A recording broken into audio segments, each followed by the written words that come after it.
Boa tarde. Querido amigo, querida amiga, com a graça de Deus está no ar o programa Cristonectado, o programa em Cristo. Eu, pastor Edson Ronaldo, peço licença para adentrar aí na tua casa. Peço licença para adentrar no local onde você está neste momento, para através do teu computador, do teu celular ou do teu smartphone, transmitir a palavra de Deus para você. E hoje, de maneira bem especial, o texto de Gênesis, capítulo 1, Gênesis, capítulo 1, versículo 1. No princípio criou Deus os céus e a terra. No princípio, o termo hebraico que aparece aqui é Bereshit e significa quando este mundo começou a existir. A palavra que nós temos aqui no texto, princípio, é uma palavra que tem por objetivo mostrar que todas as coisas que existem hoje, iniciaram no momento da criação de Deus, conforme o Salmo 90, versículo 1 e o 2. Se nós formos olhar em todo o restante das Escrituras, nós não encontraremos de maneira nenhuma nenhum texto paralelo ao primeiro capítulo de Gênesis. E justamente por não encontrarmos nenhum paralelo, é que este capítulo, ele tem sido muito indagado. Este capítulo tem sofrido muitas investigações. E há nestes primeiros capítulos de Gênesis uma grande tentação. E a tentação é justamente tentar ler o texto entre linhas. O termo no princípio, que aqui está escrito em Gênesis capítulo 1, versículo 1, ele não tem nenhum significado secreto. É o que disse Lutero numa palestra sobre Gênesis capítulo 1, versículo 2. O ponto do texto, o ponto do texto está justamente no termo princípio. No entanto, Moisés, ele usou esta palavra, a princípio, para mostrar o princípio da história da terra e do homem. Afinal, Deus é eterno, sem começo e sem fim. Para Deus não há princípio, não há fim, mas há um princípio para a história da terra, há um princípio para a história da raça humana, e é isso que Moisés quis dizer com essa palavra.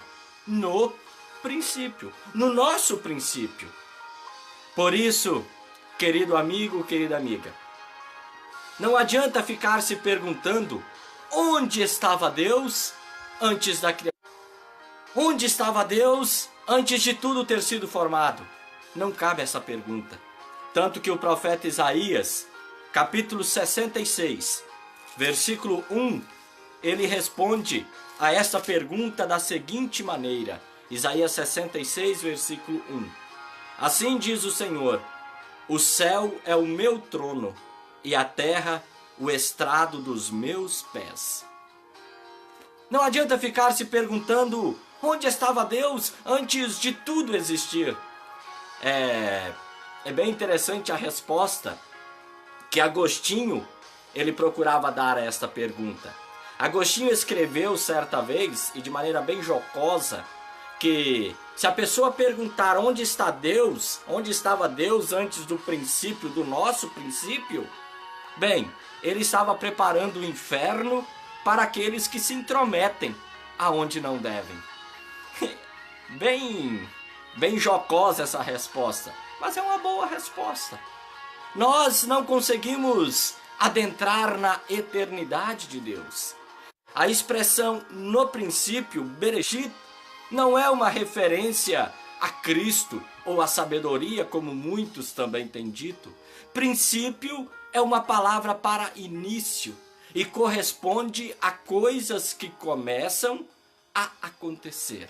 Então, no princípio, quando as coisas começaram a acontecer, então vamos lá, é o nosso princípio.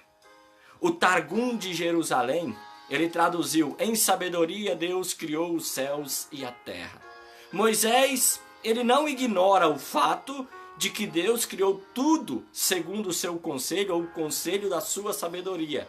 Mas Moisés não faz nenhuma menção disso no contexto bíblico que nós temos de Gênesis capítulo 1. Por mais que Cristo, a palavra de Deus, formou todas as coisas, nós não podemos de maneira nenhuma entender a palavra no princípio como sendo Cristo. O apóstolo João, ele escreveu: no princípio era o verbo, e o verbo estava com Deus. João não está dizendo no princípio era o verbo.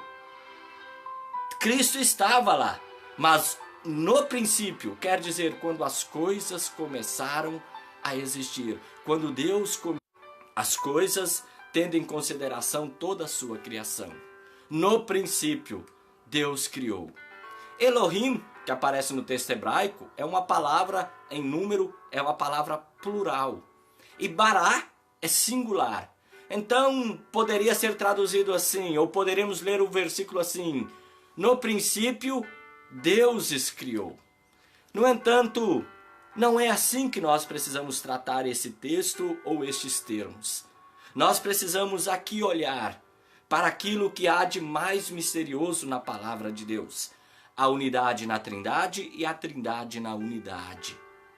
No entanto, nós precisamos entender que Cristo é a palavra. Cristo é a palavra, não no princípio, mas Cristo é a palavra. E o Espírito Santo, ele pairava sobre as águas, diz o texto de Gênesis capítulo 1. No princípio criou Deus os céus e a terra. Moisés, inspirado pelo Espírito Santo, quando ele escreveu, ele disse que Deus criou. Moisés não está falando Deus fez. Deus criou os céus e a terra. Criar é diferente de fazer. Criar é produzir a partir do nada. É a criação ex nihilo, como nós assim a consideramos e como assim a chamamos. No entanto, fazer não tem este significado. Não tem este significado. No princípio criou Deus os céus e a terra. Céu e terra apontam para tudo que Deus fez. E não aquilo que o homem fez. Muitas vezes nós exaltamos a inteligência, a capacidade humana, quando ele cria uma máquina nova, quando ele faz algo novo. No entanto, muitas vezes deixamos passar despercebido que tudo que nós vemos, tocamos, tudo isso provém da criação de Deus. Houve um tempo em que nada disso existia, mas no princípio, no começo, Deus foi criando tudo o que vemos. Céus e terra é uma designação bíblica do universo ou do todas as coisas, conforme escreve Paulo na carta aos Colossenses capítulo 1, 17, e também o evangelista Lucas no livro de Atos capítulo 17, versículo 24. No entanto, querido amigo, querida amiga, a minha pergunta para você é justamente essa: qual é a importância? Qual é a importância de estudarmos este livro de Gênesis?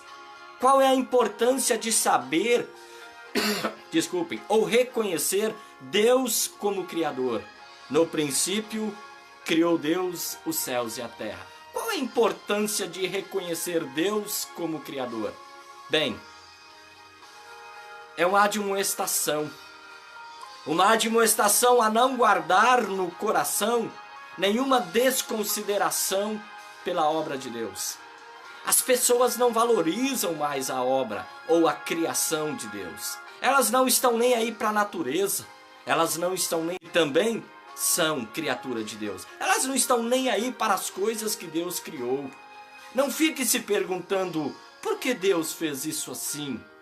Mas Deus não poderia ter feito assim? Não fique se perguntando isso. Saber que Deus criou todas as coisas acarretam 3 coisas. Primeiro, dependência de Deus. Deus criou tudo do nada e eu dependo desse Deus. Eu preciso desse Deus. Segundo, alegria. Alegria nas circunstâncias em que nós vivemos. porque é Deus que nos colocou nelas. Deus criou o mundo. O homem foi criado no sexto dia, interessante. Tudo já estava pronto quando Deus criou o homem. Então nós dependemos de Deus, o ponto 1, e podemos ter alegria, porque Deus nos colocou no lugar onde nós precisamos estar e podemos estar. Terceiro, não ver com desprezo as circunstâncias do nosso próximo. Não veja com desprezo a circunstância do teu próximo. É preciso olhar para o teu próximo, assim como você também olha para você mesmo. Porque se você foi colocado numa circunstância e muitas vezes julga a mesma difícil, o teu próximo da mesma maneira também. E talvez se sinta injustiçado por estar naquela circunstância. Querido amigo, querida amiga, a finalidade da criação é a glorificação de Deus. Gênesis foi escrito de um jeito simples, para que todos, sem exceção, possam lê-lo. Moisés, ele desejava, e assim o fez, descrever a realização de Deus com total clareza para todas as pessoas. Por isso ele empregou palavras bem familiares: céus, terra, água, ar, pássaros, animais. Só é possível ver o reflexo de Deus na criação com o óculos da Escritura. Eu não posso ver Deus na criação se não for pela Escritura Sagrada. Para que serve este livro de Gênesis? Por que é tão importante, tão necessário que eu estude o mesmo? Bem, é porque neste livro eu consigo identificar Deus como aquele que zela pela sua criatura, mesmo quando a sua criatura é desobediente. Segundo, mostra que o homem foi criado para partilhar toda a bondade de Deus. O homem foi criado à imagem e semelhança de Deus, e Deus é misericordioso. Terceiro, apresenta um modelo de pecado e graça. Gênesis revela também, em quarto lugar, o que deve ser conhecido por todos nós. Em quinto lugar, Gênesis é um espelho da vida. Em sexto lugar, abarca a extensão de toda a doutrina cristã. Em Gênesis nós temos a doutrina da Trindade, da criação, da providência, do pecado, lei, evangelho, obras de Deus, sacramento, arrependimento, igreja, juízo final. E uma coisa muito importante que Gênesis me mostra, sabem o que é? A salvação pela fé. A salvação pela fé. Porque quando Adão e Eva caíram em pecado, Deus não deu lei para Adão e Eva. Deus deu a promessa. E essa promessa ele cumpriu. E é nessa promessa já cumprida por Deus em Jesus, nós somos chamados a viver pela fé. E pela fé, cuidar de toda a criação de Deus. Que Deus nos abençoe, Deus nos guarde firmes na fé em seu Filho e Salvador, Jesus Cristo. Nós vamos orar e nas nossas orações nós vamos incluir pessoas que estão enfermas, vamos incluir pessoas que estão enlutadas, nós vamos incluir também pessoas que fizeram uma cirurgia e estão se recuperando. Nós vamos orar para o nosso Deus, esse Deus criador e que não esquece a sua criação. Bondoso Deus, amado Pai Celestial, Tu és um Deus misericordioso, amoroso, não vive nos repreendendo de acordo com os nossos pecados e maldades. Tu simplesmente nos ama. E no Teu amor, bondoso e amado Pai, tens cuidado de cada um de nós. Tens cuidado de uma maneira extraordinária. Bondoso Deus, graças nós Te damos pelo Teu amor, graças nós Te damos pela Tua misericórdia, graças nós Te damos, bondoso e amado Pai, por ser esse Deus Criador e por nos permitir crer em Ti como Criador que Tu és e também poder ver, ainda hoje, a maravilhosa obra da criação. Bondoso e amado Pai, sabendo que Tu és cuidador da Tua criação, cuida daqueles que estão enfermos, cuida daqueles que estão enlutados, cuida daqueles que estão se recuperando de uma cirurgia, Cuida daqueles que estão deprimidos. Cuida daqueles, bondoso e amado Pai, que precisam do teu auxílio, que estão angustiadas, aflitas e precisam de ti. Em nome e por amor de Jesus, teu Filho, nosso Senhor e Salvador. Amém. O Senhor te abençoe e te guarde. O Senhor faça resplandecer o seu rosto sobre ti e tenha misericórdia de ti. O Senhor sobre ti levante o seu rosto e te dê a paz. Em nome de Deus Pai, Filho e Espírito Santo. Amém. Querido amigo, querida amiga, muito obrigado pela tua audiência. É maravilhoso ter a tua audiência. Lembrando que esses vídeos, eles também são postados na minha página lá no YouTube, Edson Ronaldo Trestman. Vá lá, faça a sua inscrição também no meu canal e você também pode acompanhar os vídeos pelo YouTube. Deus abençoe a todos vocês, fiquem com Jesus, um forte abraço, até amanhã se Deus nos permitir. Tchau, tchau!